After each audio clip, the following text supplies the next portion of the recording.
I'm here with Beth Brennan, founder of Foothold Finance, which launched today, right? Officially launched Officially. Yeah. today, Yeah.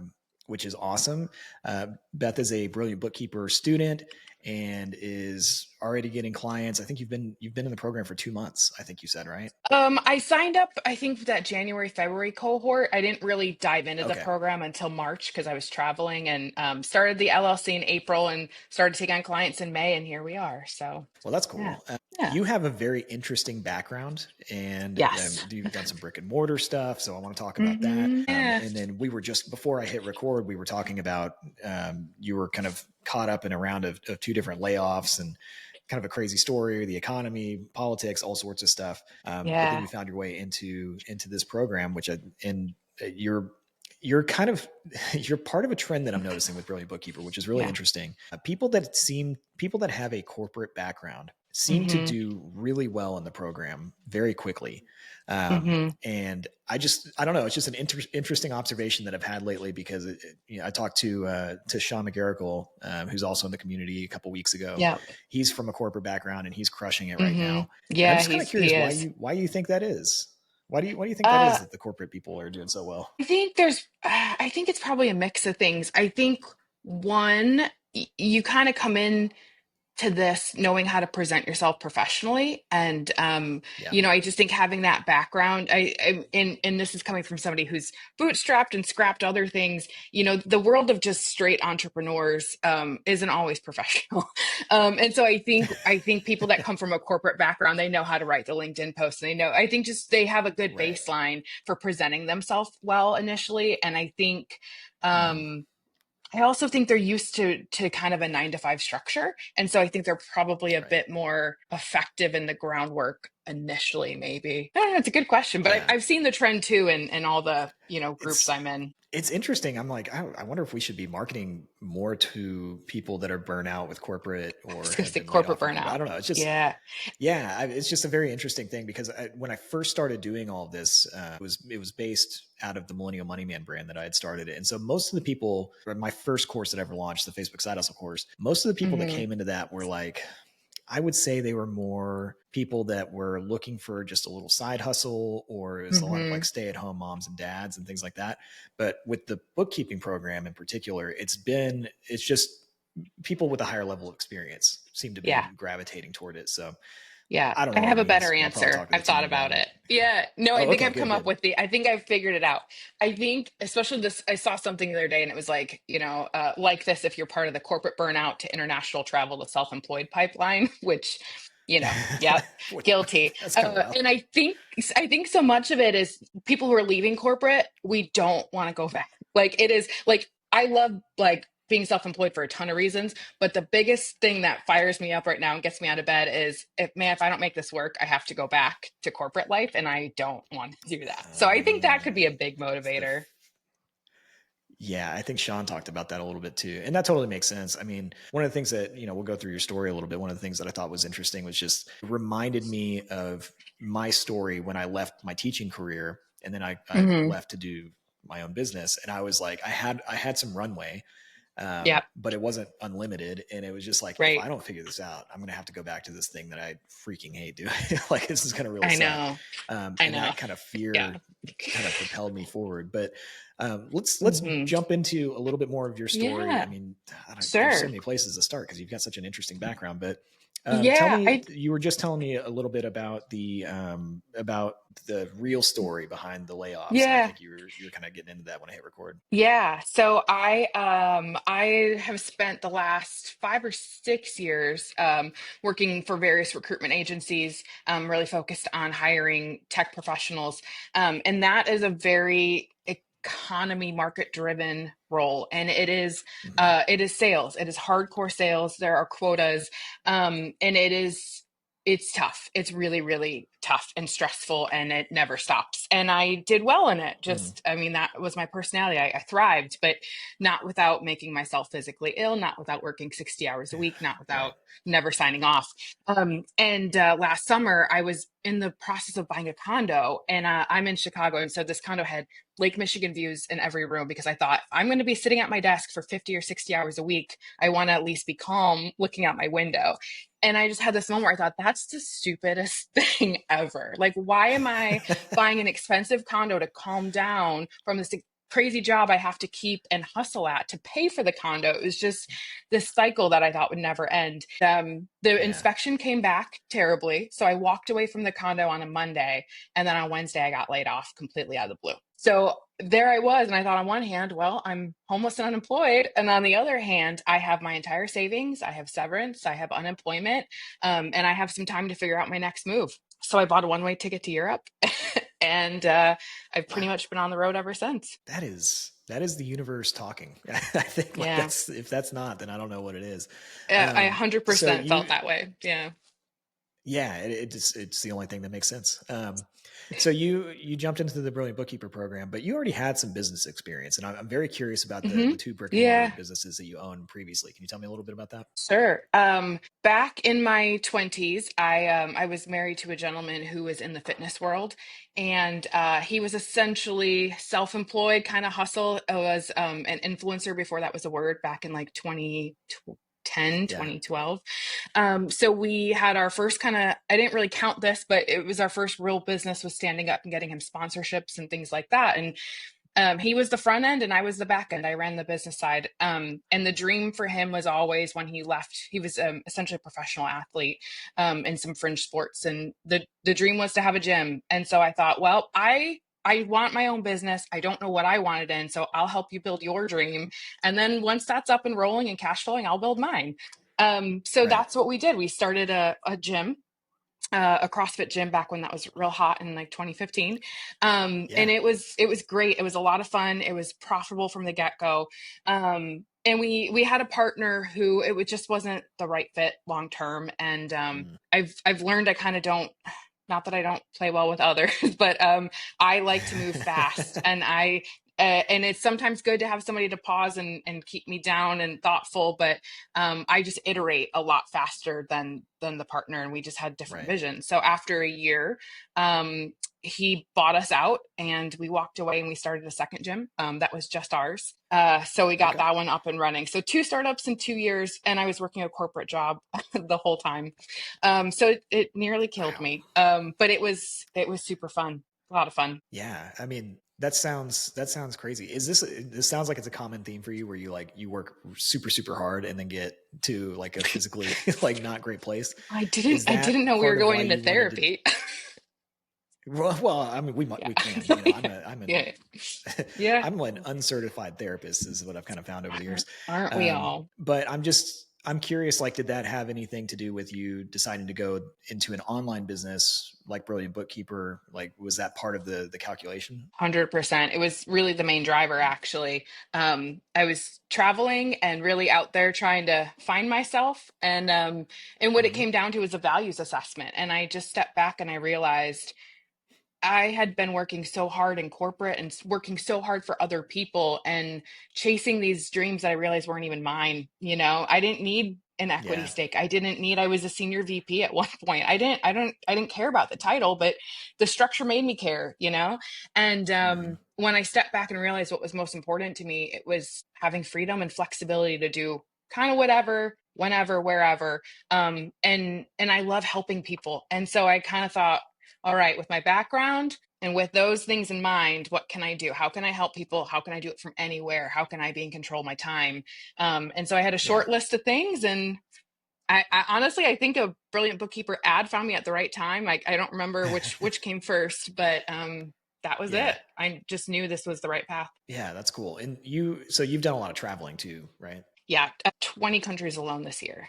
This year? Oh my Yeah. goodness. I, Okay. yeah. That's a lot. Where are you doing? Is it that in Europe? Like, how are you doing that? I started That off seems in like too Europe. I many. did. Yeah, I know it probably was, but I started off. I bought a one-way ticket in Europe and thought I'm going to go. Part of the driver there was I raced again, we're going to the Beth races through everything and burns out pipeline. But I graduated college in 3 years. I didn't stop to study abroad. I didn't take a gap year. I didn't enjoy myself. I started my first corporate job at the age of 20. Like I just blitzed. Yeah. And so I thought, what's the one regret I have? And it was not taking that time and experiencing the world and backpacking and having those experiences. So I thought, I have some Mhm. runway. Let's go do this as a 30-year-old who has, well, 30 something year old who has the money to do it right. Yeah. So I went to Europe. I started in Iceland and went all around and met my friends in Munich for Oktoberfest and did the tents and all that and kept Goodness. going on my own and ended up in Poland. And then I came home and at this point I had the idea, for my business and I was kind of iterating and thinking of how this was going to work and what it would look like and how I was going to stand it up. And and Chicago winters are brutal. And so I just was like, well, okay, I need to do some training. This is going to take some time to refresh on QuickBooks and all this. And I thought, well, it's really cheap in Southeast Asia. It would be cheaper for me to go and live in Yeah. Vietnam and stand this up than it is to stay in cold, snowy, expensive Chicago. And then Yeah. because I'm me, that quickly turned into a trip that started in Japan and ended in Fiji. And yeah, God. Okay. yeah, I've yeah, done some traveling. I've never done traveling like that, but I think it's me awesome. I mean, either until this year. when So. when you were traveling by yourself, Mhm. how did you get around? What did you do? I had a loose itinerary. Like I kind of Okay. would have a starting and stop point, kind of. Like when I was in Asia, my friends were in Thailand at one point, so kind of just like the Germany experience where I knew I had to meet up with them at some point. So it was kind of like I had certain bookmarks and certain experiences I wanted to do, and that shaped a rough itinerary. But honestly, I booked a lot of it on the fly. I would sometimes be booking where I was staying the day of, or I'd be walking up to a Wow. bus stop and getting tickets, which is just kind of how Southeast Asia works, actually. Like someone's mother's Okay. brother's cousin's neighbor is going to pick you up in a van and take you somewhere, and it's wildly safe. And I know that sounds crazy, but um, yeah, and a lot of Yeah. it came from talking to other people. I stayed in hostels, not just because it was cheap, but for the social experience and being connected to other people. And so people would say, "Hey, I'm going here tomorrow. Do you want to come with?" All right, or I went here yesterday. You should go. Yeah. And okay, that makes my plans for the day. So Every time I hear hostel, I just think about the movie Hostel, and I've never stayed yeah, in a hostel before, and they for some reason they just freak me out. Is it just like a hotel? Is it just like no, that? It? no, not Nope. even a Oh. little bit. Okay. I mean, you can get private rooms, but they tend to cost almost what a hotel would. So you're better off going to a hotel at that Okay. point. They are mostly bunk rooms. Most hostels have like smaller rooms that are 4 6 beds, and some can be up to like 16 18, sometimes 20, and they are bunk beds. They are just sets of bunk beds, and there's co-ed options, and then there's usually a female only option. and Okay. um and shared bath. It's kind of like a college dorm, except think Like a dorm bigger rooms. room. Where you have shared Wow. bathrooms and that thing. And some of them are not great. You make sure you always have shower shoes with you and things of that nature. But honestly, some of them are lovely, and um, you get used to Yeah. it really quickly, surprisingly. Yeah. I don't. It doesn't sound like my wife would ever No, go in that. I would totally no. do it if I was younger I and was was gonna say single. I guess I it's would definitely do designed. that. It would not. I would not do it if I had a partner or anything like that. Especially because Okay. it may be 20 30 bucks a night. You double that, you can get a hotel room. Right. Okay. That makes sense. Okay. Thank you for Yeah, educating me on that. I've always yeah. wondered what those are like. I So I won't lie. I would bounce between hostels and hotels. I'd give myself some breaks and my own yeah, okay. bathroom and You things treat like that. yourself a little So bit. That's correct. yeah. It wasn't I all like that. shoestring budget. My last question on the travel, just because I'm Yeah, curious, what was your favorite country? sure. Oh, well, okay. I have to give you two. So Okay. in terms of travel, it would have to be Vietnam. I spent 3.5 weeks there. Really? I did some crazy stuff. It's called the Ha Giang Loop, and you basically are on a motorcycle for 3 or 4 days on the mountains in northern Vietnam. You go up to the China border, and it's just breathtaking. And it's one of these things that it just changes your DNA. And I didn't understand when everyone said you have to do it, it's Mm, life changing, but it just is. It's you and nature and the wind, and it's incredible. And the people in Vietnam are lovely. The food's amazing, and it was just my favorite. But that said, I got to Yeah. New Zealand, which wasn't at all on my itinerary, but ended up there somehow. And it just felt like home. It just within a day, I was Yeah. looking around. I thought, I think I need to live here. So I've actually gone back and spent a month there as a trial run to spend more time there. And the plan is to start spending Wow. 6 months a year there. So it's hard to say that's not my favorite, but it's just different. Like Vietnam is great for vacation, but New Zealand, uh, it's home now, apparently. So That's cool. That's really yeah, cool. So yeah, you're going to be split between Chicago and New Zealand. that is the plan. Are you doing the winter in Chicago? Because I used to live in Chicago like during the winter Yeah. times, and it was Yeah. awful. No, I'm done. I don't want to do another Chicago winter. So the plan is to spend October to March in New Zealand, come back for Christmas.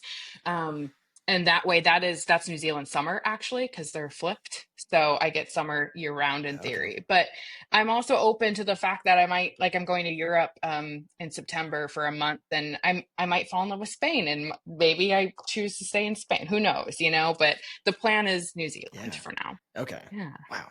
Yeah. Okay. You do a lot of cool stuff. Um, I so do. I used let's to talk. tell Let's people I was shift really gears. boring before this, but It doesn't sound like it. Yeah. It's out. You're like you're out there. You're living. yeah. So I do want to talk about your business though. So I want to shift into that. So you got Yeah, into Brilliant Bookkeeper a of couple months course. ago. You already have two clients. I So do. Yeah. can you tell me how did you get clients so quickly? Like everybody that is a student would want to know. So I'm very curious. Yeah. I feel like that's always the eternal thing is sales and Right. marketing and new clients. And that was Hmm. and that intimidated me, even coming from a background where I mean I've a sales and marketing background. I was like, huh.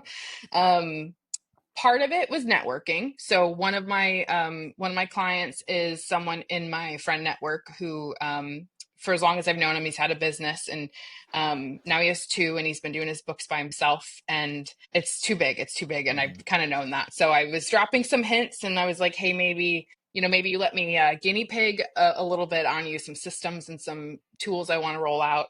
And that kind of never happened. And then he reached back out. He's like, I think I just need to pay you to come in and do this. So that was client number Yeah. one. And then client number two, it's, these things you kind of hate it to be true, but cold emails, cold calling. I joined my local chamber of commerce and I made a list of businesses in the chamber and I sent out an email blast saying, hey, this is who I am and I've just launched this thing. And if you ever want to talk or you need bookkeeping services, come find me. It was a little more professional than that, but it kind of on the casual side. And Right. a few weeks later, I thought maybe nothing came of it. Weeks later, someone responded and was like, hey, I think I need some bookkeeping. So that was one and two. Okay. Yeah. That's cool. And that's I don't know if I've heard of somebody do well, I think attacking the Chamber of Commerce and then cold outreach from that is a really smart way to do it because it's more targeted. Because a lot of times like Hmm. when people do cold, it's just like they're just blasting, as many emails to random people, or you see the strategy of like buying a list and then trying to email Yeah. cold. I think what you did was very smart. Because Yeah. it's less volume, but it's higher chance of success rate. Yeah. And I kind of figured, I mean, I'm building this to be fully virtual, fully digital. I can work with any US client, but it's your money Mhm. and people, they need trust. And I just figured it would be easier to get some local clients under my belt and be able to meet with people in person and coffee. I'm in Chicago for the entire summer and I thought this is it. I'm going to head down, focus, get as many clients as I can this summer, and then I'll start gallivanting again. So that's why I joined the chamber and I've been networking and building out a bit of a referral network, which has been, nothing's come of it yet, but I'm confident it will. And I just figured I would start there. And sure enough, she responded, my client, and she was like, let's meet for coffee. So it became an in-person thing. And Yeah. I think once I've built more of that trust and I have a lot more social proof out and on digitally, I'll be able to shift into more of a paid media strategy. But for now, we're going boots on the Mhm. ground. It's working. I mean, God, you're gonna do very well. It's just funny. I was telling somebody else when I interviewed them for this. It's like you can just some people you can just kind of tell that they're gonna crush it, Yeah. and you definitely Well, you've thanks. got those vibes. Oh, don't get me wrong. They're terrifying days. Like there's days I wake up and I'm like, oh God, I might have to go back to corporate if this doesn't start paying off. And then, Sure. I laid out some goals and I plotted out and I thought, okay, if I had two clients every month, I'll be well over $10,000 a month in recurring revenue in less than a year. Yep. So when I think Yep. about that, I just think, what am I doing every day to get me 2 clients a month? That's it. That's it. So I'm one of the things that has been a source of frustration for me for many, many years. We have a lot of people that join programs and then they get stuck at the place where you have not gotten stuck. And I'm Yeah. curious how you were like, even if you did have some imposter syndrome or you were kind of scared or whatever, like Oh, how were you able tons. to just go? How did you do it? Like, how did you just go out and push past the client acquisition part that freaks everybody out? Yeah. No, it's hard. It's hard. And I mean, honestly, I could have launched this 5 months ago, right? And it sounds like I've gone quick on it, but Mm, it has been slow because I've kind of gotten in my head a little bit. So there's a few hmm things. One, I have a great network of friends who are pretty high up at their companies. One of them owns her own company. She's the CEO of I think it's $5 million in revenue company. And so I'm surrounded by Okay. people who are rooting for me and cheering for me and kind of understand what I'm going through. And so part of it is telling them, hey, I'm doing this. And then it's, when they check in, it's like, do you have any clients yet? Like I kind of feel the pressure from that friendly accountability. So that's part of it. Right. Part of it is watching my savings account dwindle, right? And knowing this is it. hmm And I mean, I think the other thing I've always stopped whenever I feel this, I look around and I think, man, there are a lot of people dumber than me making a lot more money than me. What's the difference? And I think the difference is that they don't stop and question themselves. They just run at walls and they just try and they fail and they keep going. They just keep going. That's the difference. So that's it. I just tell myself to stop Yeah. thinking and just do it. That is so funny. It's such a truth though. Like the further you go into Hmm. business, like you meet some people and you're like, I don't understand. And they'll be crushing it, like making so much Yes. money. And you're like, Yes. I don't understand. I don't understand how they do it. But I think you've got a good point. I think they just do things, which is like, I mean, that's 95% of business is just actually taking time to do things or putting Yeah. putting forth a lot of effort. I think the unkind thing to say is I think they're too stupid to have imposter syndrome. It's like a good problem to have though. Like if I was going to be stupid Yeah. in any way, that'd probably be because then you can get really rich. Yeah. Yeah. But I just think whenever I see so many smart people who struggle with it and so many thoughtful people, hmm and you're just in your brain too much, and that's it. And I think part of it that helps me is having the sales background of I mean, coming from a career where I had to make 50 cold calls every day, right? No one likes it. It doesn't matter if Yeah. you're 15, 20 years in. I mean, the most senior reps would say, I still hate making cold calls. You just have to do it, right? So I did have that Mm. neural pathway developed. Um, but when I look at the people in that world who would burn out, it was always the people that were kind of too smart and too in their head and just you just have to pick up the phone and go. So Yeah. Wow. Okay. That is great insight, and I totally agree with it. Um, I want to talk more about Foothold Finance. Um, yeah. what are your goals with it? Because right now, I mean, you're very like you're not very far into this. You're already making money. I Yeah. think that with what I've heard already, like you're gonna hit that 10,000 a month goal, no problem. So what are your long Yeah. term goals? Excellent question. So I really struggled to come up with them. Before I had really decided to move forward, I knew I was going to have the business, but really, when I realized I wanted to move to New Zealand or just be a full digital nomad and not just settle back down, I called my financial advisor, and she was like, "Okay, look, you're not 40 yet. You're still kind of young. You have enough in your 401k." She's like, "Give it a year." She goes, "And after a year, if you're not putting hmm X aside into your retirement account," she goes, "you'll have to go back to corporate." So she kind of gave me a number. Like I backed out of that and I was like, with taxes and with this and what I need to live. And okay, so the number, and it sounds like a lot, but I was like, $12,000 a month is what I need to live the life I want, pay my taxes without thinking about Yeah. it, contribute, like max out my retirement accounts and go. And so that became the number. And when I started to think beyond that, I kind of froze up because I thought I can do that with bookkeeping. It might take a bit to build that up, but I can do that. And I started working with a Yeah. business strategist I found, and she's wonderful. She's been working with small businesses and helping them start up for a while. And one of the first things she said to me was, she's like, "You've held every position in operations. You've been a senior VP. You have leadership. You have management. You know how to read a P&L. You've started your businesses." She's like, "I think you need to get into fractional CFO and advisory." And I was like, "Well, that's crazy because I've never held a corporate finance position." And the more I thought about it, and I thought, the way my brain works with what I've done, I can help these smaller the smaller businesses, the micro businesses, the solopreneurs, I can be that gap for them that typical fractional CFOs and advisory don't cover. The people that aren't making enough money to spend on the $3,000 to $10,000 high ticket programs you see advertised everywhere. Yeah. People who can afford a little bit less than that, but really need the help, that have they've never seen a balance sheet before, that got into their businesses for passion and not with business knowledge. So when I really started thinking about that, and I just have such a heart for working with those people, Foothold Finance, really just the vision Mhm. came through, and it felt so natural to say, I do advisory work for these small businesses. I do everything from bookkeeping to payroll to strategy. And I started plotting out what that would look like and how many clients I could hold in each part of the business. And before I knew it, I have it mapped out, a company that could make 25K a month in revenue. And that's it. The goal was born. So Wow, that's awesome. Did you see the announcement we made about the bottom line acquisition the other I day? did. Yeah. I'm intrigued for sure. Yeah, no, it's just it's very interesting because I think I've been a client of the bottom line for a very long time, and so the Hmm. acquisition just kind of made a lot of sense. But it is kind of amazing how big you can grow these companies. I mean, I wouldn't say easily grow a 7-figure accounting and advisory firm, but you can make a large firm, and the margins are good, and so I like the direction that you're going, and Hmm. I think that's smart, and I think that that's the way that the world of bookkeeping and everything is going to be going. I think the advisory services, and that's how we tried to structure Brilliant Bookkeeper, was just like, you can't just be a number cruncher. You have to do more. And business Right. owners are willing to pay for somebody that can come in and help them make decisions financially, not just kind of like read the numbers to them. So Right. I think that that's a great path. And actually, I'm going to plug our program. We just launched Brilliant Pro, which is basically helping people get to that advisory level. It's really for people that are like at the I don't know if we have a number, but it's like once you start trying to get to like 5,000, 10,000 a month. So for Hmm. anybody listening, if you're interested, we have that program now.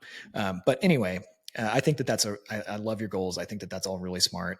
Um, I want to shift really quick to just for people that are thinking about Brilliant Bookkeeper, because we have a lot of people Hmm. that are on the wait list and all that kind of stuff. Yeah.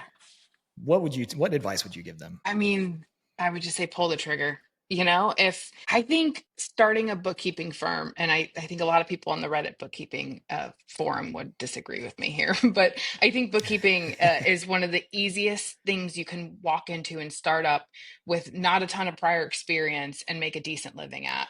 I think Yeah. it's not that hard to learn the technical basics. There's so much beyond Brilliant Bookkeeper. There's even Yeah. more that you can study and learn and grow. And I just think if you want something that's flexible, this is it. And Mhm. you can do it yourself. You can cobble together a lot of trainings and whatever. But Brilliant Bookkeeping, to me, it was a simple package. All I did, I bought it, I studied it, I followed the directions.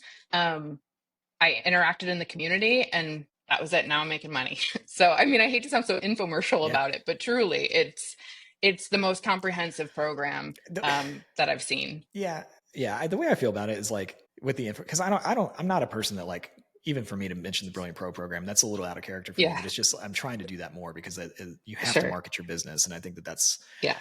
but You I have don't to know, get the over program being just works. cringe. So it's one of those things like, yeah, exactly. Yeah. I always do kind of feel that way, but it's like the program I know. works. We've seen enough people go through it and do well that it's kind of like, Yeah. I don't know. We just know that it works. And Kristen is fantastic. Kristen's our Hmm. instructor for the program. She's you and her are very similar. I've been Yeah. friends with Kristen for a very long I, time, and just you have similar I think that's why, personalities and kind of goals and the travel.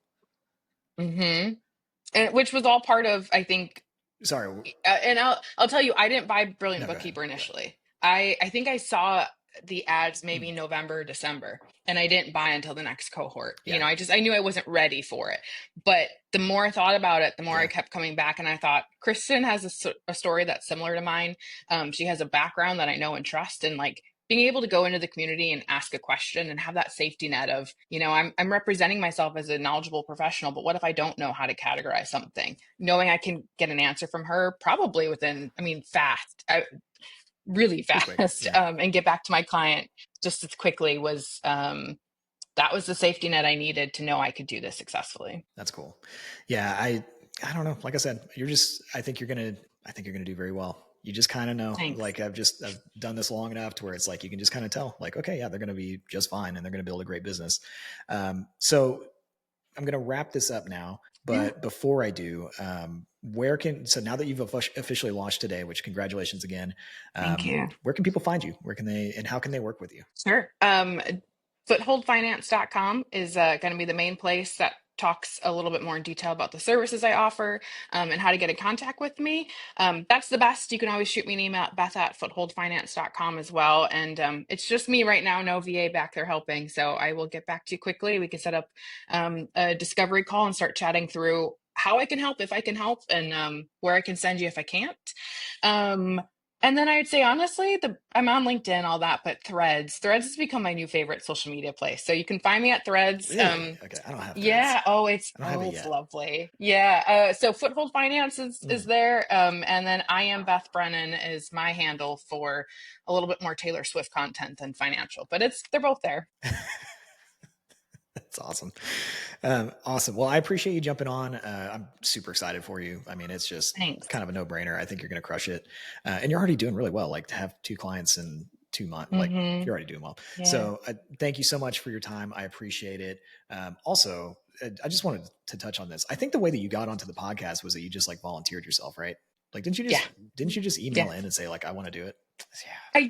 I think it was Ariel emailed when you were out on paternity leave, and I think she was like, "Oh, the podcast is restarting." And P.S. If you want a guest, and I knew from the beginning that one of my strategies for marketing is going to be podcast guesting and doing some event speaking and just starting to show up as a trusted authority figure. And so I thought, well, rip the Band-Aid off, let's go. So I emailed and said, "Hey, hand up, let's do this." That's awesome. Yes. So for anybody that's listening, you can do that. Yeah. I don't know if we're going to take everybody, but like when people have interesting stories, we take them. So anyway, but thank you. So this was I really appreciate it. Yeah, you were great. You're going to do great. I'm excited for you. So, everybody go find Beth and go hire her.